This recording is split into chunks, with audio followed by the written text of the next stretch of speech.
बच्चों, कैसे हो आप लोग। आज हम पहला लेक्चर अपलोड करने जा रहे हैं क्लास 11 के पहले चैप्टर पे, वन डायमेंशनल मोशन। या आपके बुक्स में हो सकता है इसका नाम हो motion in a straight line. So before starting this particular chapter, हम लोग पहले थोड़ा फिजिक्स के बारे में समझ लेते हैं और उसके ब्रांचेस को समझ लेते हैं, है ना। उसके बाद हम लोग इसको फर्दर आगे समझेंगे। तो देखिए, फिजिक्स फिजिक्स क्या है। सो physics is nothing but the study of nature is physics, है ना। और फिजिक्स को हम लोग यहाँ पे तीन पार्ट्स में मेनली डिवाइड कर रहे हैं, क्लासिफाई कर रहे हैं इसको, फिजिक्स को। ओके। सो पहला क्या है आपका, क्लासिकल फिजिक्स। दूसरा क्वांटम फिजिक्स और तीसरा थियोरी ऑफ रिलेटिविटी। सो देखिए, क्लासिकल फिजिक्स ये आपका जो है, ये वो फिजिक्स है जो 1900 से पहले, 19th सेंचुरी से पहले का फिजिक्स, उसको हम लोग बोलते हैं क्लासिकल फिजिक्स। और क्वांटम फिजिक्स वो फिजिक्स है जो 19th सेंचुरी के बाद आया। Electron, proton, neutron, Higgs boson, ऐसे ऐसे आप लोग नाम सुनते होंगे ना, ये सारा कुछ क्वांटम फिजिक्स का पार्ट है। और थियरी ऑफ रिलेटिविटी को कितने लोग क्लासिकल फिजिक्स का ही पार्ट कहते हैं। बट यदि मैं इसको यदि फर्दर ऐसे क्लासिफाई करना चाहूँ तो मैं फिजिक्स के इसको तीसरे ब्रांच के रूप में मान सकता हूँ। ठीक है, थियोरी ऑफ रिलेटिविटी जो एल्बर्ट आइंस्टीन ने प्रपोज की थी। नाउ हमको क्लास 11 में मेनली क्लासिकल फिजिक्स के ऊपर में ही हमको पढ़ाई करनी है। हमारा क्लास 11 क्लासिकल फिजिक्स के ऊपर में ही बेस्ड है। तो क्लासिकल फिजिक्स को हम लोग फर्दर कुछ पार्ट्स में डिवाइड कर सकते हैं, क्लासिफाई कर सकते हैं। पहला है मैकेनिक्स। मैकेनिक्स। दूसरा thermodynamics and kinetic theory of gases. तीसरा ऑप्टिक्स एंड चौथा आपका हो गया electricity and magnetism. Done. So mechanics mechanics क्या है कि फिजिक्स का वो ब्रांच होता है जो कॉज मोशंस, मोशन क्यों हो रहा है, मोशन क्यों रुकेगा या क्यों चलेगा कोई पार्टिकल, कुछ भी ये सारा जो चीज है, इन सब के बारे में जो स्टडी करेगा वो है मैकेनिक्स, वो ब्रांच है मैकेनिक्स, फिजिक्स का वो branch. Thermodynamics and kinetic theory of gases आपका 11 में ही पढ़ाया जाएगा। इसके बारे में हम लोग बात करेंगे। मेनली ये हीट और हीट टेम्परेचर ये सब चीजों के साथ ही डील करता है। और आपका ये जो है ऑप्टिक्स और इलेक्ट्रिसिटी एंड मैग्नेटिज्म, ये आपको क्लास 12 में पढ़ाया जाएगा। ठीक है, ऑप्टिक्स में हम लोग मेनली रेज डायग्राम, है ना, जितने भी चीज हैं ऐसे ऑप्टिक्स के में हम लोग पढ़ते हैं। इलेक्ट्रिसिटी एंड मैग्नेटिज्म आप लोगों ने थोड़ा इसके बारे में जानते भी होंगे, करंट, इलेक्ट्रिसिटी, मैग्नेटिज्म, ये सब कुछ हम लोग क्लास 12 में पढ़ेंगे इन दोनों को ना। मैकेनिक्स को हम फर्दर दो पार्ट्स में क्लासिफाई कर रहे हैं, एक स्टैटिक्स और दूसरा डायनेमिक्स। डन। तो देखिए, फिजिक्स को हम लोग ऐसे करके क्लासिफाई कर सकते हैं ना। स्टैटिक्स स्टैटिक्स क्या है, the branch of mechanics that deals with bodies at rest और फोर्सेस इन इक्विलिब्रियम। वह ब्रांच, फिजिक्स का वह ब्रांच जो कि जो कोई बॉडी यदि रेस्ट पे है या इक्विलिब्रियम पे है, उसके यदि उस बॉडी के ऊपर में फोर्सेस लग भी रही होंगी, यदि फोर्सेस इक्विलिब्रियम में होंगे और उस कंडीशन में बॉडी यदि रेस्ट पे है, उसके साथ जो ब्रांच डील करता है फिजिक्स का, उसको हम क्या कहते हैं, स्टैटिक्स। दूसरा आया डायनेमिक्स। डायनेमिक्स क्या है, डायनेमिक्स फिजिक्स का वह ब्रांच है जो डील करता है कि कोई बॉडी मोशन में है, मोशन के साथ जो भी डील करता है वो है डायनेमिक्स। ठीक है। नाउ आपका डायनेमिक के बाद आगे आपका क्या, काइनेमेटिक्स।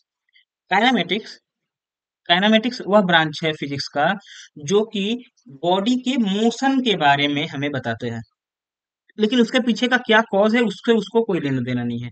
मतलब कोई बॉडी चल क्यों रही है, चलती, अच्छा बॉडी चलता क्यों है, क्योंकि उसके ऊपर एक फोर्स लग रहा होगा, फोर्स उसमें एक्सेलरेशन लाएगा, एक्सेलरेशन की वजह से उसकी वेलोसिटी चेंज होगी, वेलोसिटी चेंज होगी तो बॉडी मूव करेगा, है ना। तो ये सारा चीज काइनेमेटिक्स में होता है, लेकिन यहाँ पे कॉज के बारे में हम लोग नहीं पढ़ेंगे, हम लोग इक्वेशन ऑफ मोशंस पढ़ेंगे। वेलोसिटी, एक्सेलरेशन, डिस्प्लेसमेंट, ये सारा कुछ हम लोग यहाँ पे काइनेमेटिक्स में पढ़ेंगे। और काइनेटिक्स ये भी एक फिजिक्स का ब्रांच है। ठीक है। काइनेटिक्स एक केमिस्ट्री में भी है, लेकिन फिजिक्स में भी काइनेटिक्स ऑफ फिजिक्स है। ठीक है। तो काइनेमेटिक्स में बेसिकली हम लोग, तो काइनेमेटिक्स में हम लोग पढ़ेंगे तो उसका कुछ वेरिएबल्स होंगे जिसको डिफाइन करेंगे, है जिसके बारे में हम पढ़ेंगे, तो यहाँ पे उसके कुछ वेरिएबल्स जो होते हैं वो क्या होते हैं, डिस्टेंस, है ना, डिस्टेंस, डिस्प्लेसमेंट,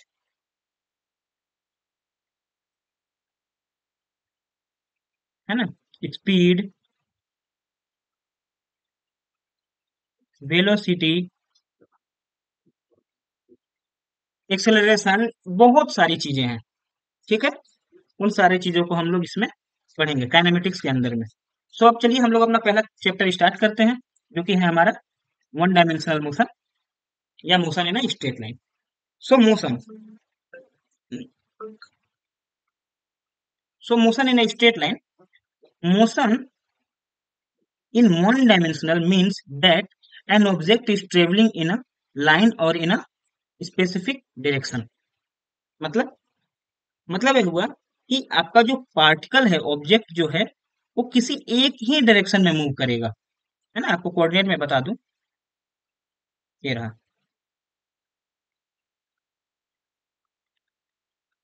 ठीक है, सो ये आपका हुआ वाई एक्स, और ये हो गया आपका, क्या हो गया है, जेड। तो आपका पार्टिकल जो है वो इधर एक्स एक्सिस में मूव करना चाहिए, और वाई एक्सिस में और जेड एक्सिस में। लेकिन इन तीनों में से किसी एक ही एक्सिस पे वो आपका पार्टिकल जो है वो मूव करना चाहिए। ठीक है, क्योंकि एक डायरेक्शन है ना, यूनि डायरेक्शनल है, वन डायमेंशनल मोशन है, एक डायरेक्शन में ही आपका पार्टिकल को मूव करना होगा। ठीक है, अब टाइप ऑफ मोशंस में हम लोग बात कर लेते हैं। तो टाइप ऑफ मोशन आपके जो है, पहला one dimensional motion. One dimensional motion मतलब जहां पे पार्टिकल एक ही डायरेक्शन में अपने पोजीशन को चेंज करेगा। जैसे एक ये रहा, इस डायरेक्शन में वो यहाँ से यहाँ उठ के आएगा, तो एक ही डायरेक्शन में अपना पोजीशन को चेंज कर रहा है, यहाँ से उठ के यहाँ चला आएगा। दूसरा two dimensional motion, two dimensional आपका प्लेनर मोशन होता है, प्लेन में, है ना। यहाँ पे आपका वाई एक्सिस, आपका एक्स एक्सिस, पार्टिकल यदि यहाँ से यहाँ उठ के आता है तो एक्स वाई दोनों ही कोऑर्डिनेट को चेंज कर रहा है, इसलिए वो टू डायमेंशनल मोशन या टू डी मोशन है वो, है ना, ये टू डी मोशन। और ये आपका ये हो गया लास्ट वाला three D motion. Three D motion जैसे, थ्री डी मोशन में ब्रोनियन मोशन भी है, जैसे मच्छर, मच्छर मक्खी जो चलते हैं वो क्या किसी पाथ को फॉलो करते हैं क्या, नहीं। तो वो एक्स वाई जेड किसी भी डायरेक्शन में मूव करते हैं वो। तो आपको हो गया ये वाला थ्री डी मोशन, है ना। मैं इसको यहाँ पे बनाता हूँ, जैसे ये रहा, कोई पार्टिकल यहाँ पे है, और यदि कोई पार्टिकल यहाँ पे उठ के चला आएगा, तो तीनों ही कोऑर्डिनेट को एक साथ में चेंज कर रहा है। एक्स कोऑर्डिनेट, वाई कोऑर्डिनेट और जेड कोऑर्डिनेट, मतलब तीनों ही एक्सिस को एक साथ में वो चेंज कर रहा है अपने पोजीशन को, इसलिए वो थ्री डायमेंशनल मोशन हो गया। ठीक है, अब हम पहले कॉन्सेप्ट पे आते हैं, जो कि है रेस्ट। रेस्ट क्या होता है, रेस्ट किसे कहते हैं हम लोग, है ना। मतलब कहते हैं ना कि वो रेस्ट पे बैठा है, रेस्ट कर रहा है, या रेस्ट ना, यहाँ पे स्पेलिंग शायद, ठीक है, रेस्ट। तो पहला रेस्ट किसे कहते हैं, देखिए आप यहाँ पे लिखा हूं मैं, when the position of a body with respect to its surrounding does not change with time, it is said to be at rest। मतलब यदि समय बीत जाए, समय व्यतीत हो रहा है, लेकिन वो पार्टिकल या बॉडी जहां पे था अपने सराउंडिंग के रिस्पेक्ट में यदि अभी भी वहीं पे है, तो वो क्या कहा जाएगा कि वो रेस्ट पे है। ठीक है, दूसरा मोशन। मोशन किसे क्या कहते हैं कि इफ, है ना, if an object changes its position with respect to its surrounding with time, then it is called in motion। मान लो आप गाड़ी में बैठे हो, अब गाड़ी स्टार्ट किए तो 5 सेकंड बाद आप कुछ आगे निकल जाओगे, तो आपका जो सराउंडिंग पहले था वो अब नहीं रहा, अब आपका सराउंडिंग चेंज हो चुका है, तो आप अपने सराउंडिंग के रिस्पेक्ट में टाइम के साथ बदल रहे हो, अपने पोजीशन को चेंज कर रहे हो, तो आप किसमें माने जाओगे कि यहाँ पे आप मोशन में हो। डन, अब आ जाओ, ये रहा absolute rest and absolute motion. ये बहुत इंपॉर्टेंट कॉन्सेप्ट है, आप लोग क्लास 9 में भी शायद पढ़े होंगे, है ना। Absolute rest and absolute motion, ये क्या होता है, एब्सोल्यूट का मतलब क्या होता है, जो है मतलब है। एब्सोल्यूट मतलब एब्सोल्यूट फॉर एवरीवन, है ना। तो एब्सोल्यूट रेस्ट और एब्सोल्यूट मोशन, तो कहना है कि क्या एब्सोल्यूट रेस्ट है या एब्सोल्यूट मोशन होता है। एब्सोल्यूट रेस्ट मतलब जो सबके लिए रेस्ट पे हो, और एब्सोल्यूट मोशन मतलब जो सबके लिए मोशन पे हो, है ना। तो क्या एब्सोल्यूट रेस्ट और एब्सोल्यूट मोशन होता है, तो आप स्टेटमेंट पढ़ो, when we say absolute rest means it should be at rest for any frame of reference. अच्छा, फ्रेम ऑफ रेफरेंस को हम आगे डिस्कस करेंगे, but we changes the point of reference, the states of body changes. जैसे, अच्छा, इससे पहले हम यदि आपको फ्रेम ऑफ रेफरेंस के बारे में बताएं, है ना, फ्रेम ऑफ रेफरेंस क्या है, तो इसको फिर समझने में ज्यादा आसानी होगा। फ्रेम ऑफ रेफरेंस को समझ जाएं उसके बाद। जैसे the states of rest and motion of a body always studies with respect to some other body. This some other body provides the frame of references. मतलब क्या हुआ? मतलब इसका एक हुआ कि हम लोग जब कहते हैं कि वो रेस्ट में है या वो मोशन में है, तो हम लोग किसी के रिस्पेक्ट में कहते हैं। ये सारी जो चीजें होती हैं वो रिलेटिव चीजें होती हैं। रिलेटिव वेलोसिटी में इसके बाद पढ़ाऊंगा रिलेटिव वेलोसिटी क्या होता है, बट ये सारी चीजें रिलेटिव है। लाइक मैं यदि कहूँ कि जैसे आप देखो यहाँ पे, जैसे ए बॉल ए है, ए, ठीक है,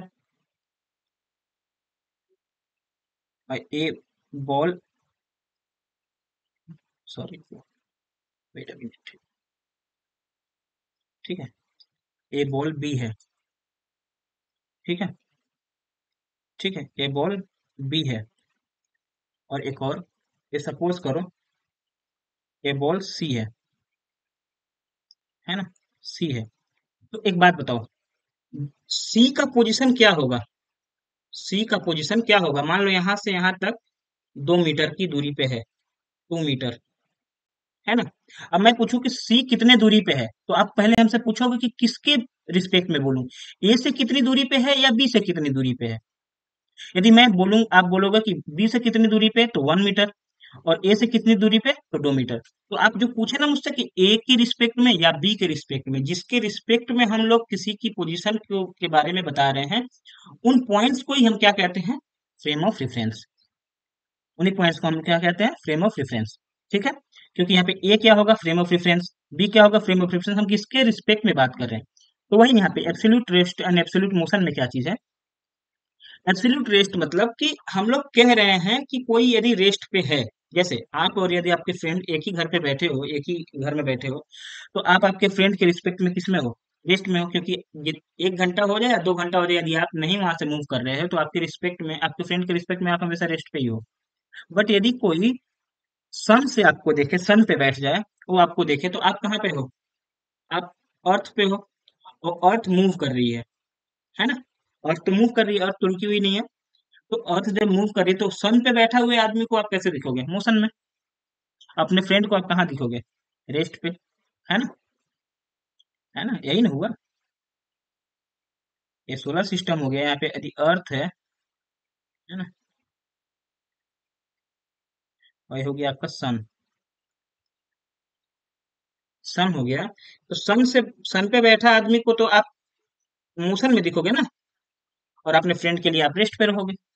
तो आप एक ही साथ में रेस्ट पे भी हो और मोशन में भी हो। फिर हमारा सोलर सिस्टम भी एक जगह पे स्टेबल नहीं है, सोलर सिस्टम भी मूव कर रहा है। तो इससे हम क्या कह सकते हैं कि absolute rest, absolute rest and absolute motion दोनों ही नहीं होते हैं, बल्कि दोनों एक, दोनों ही क्या है? ये देखिए, माने यूनिवर्सल नहीं है।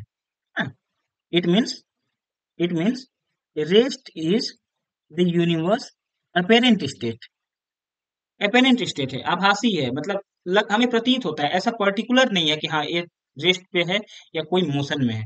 ऐसा नहीं हो सकता। फॉर एग्जाम्पल, जैसे मोशन ऑफ द अर्थ, है ना, या motion of the object on the earth, ये दोनों ही इसके एग्जाम्पल हो सकते हैं। डन। अब आ जाइए कार्टेशियन कोऑर्डिनेट पे। कार्टेशियन कोऑर्डिनेट क्या होता है? देखो, वी कैन कार्टेशियन कोऑर्डिनेट मतलब एक्स वाई जेड, हम जो एक्सिस की बात कर रहे हैं ना हम लोग, एक्स वाई जेड पे। तो ये सपोज करो आपका एक्स वाई जेड है। सो हम लोग, देखिए हम लोग बात करते हैं, 1 मिनट, जैसे ये हो गया,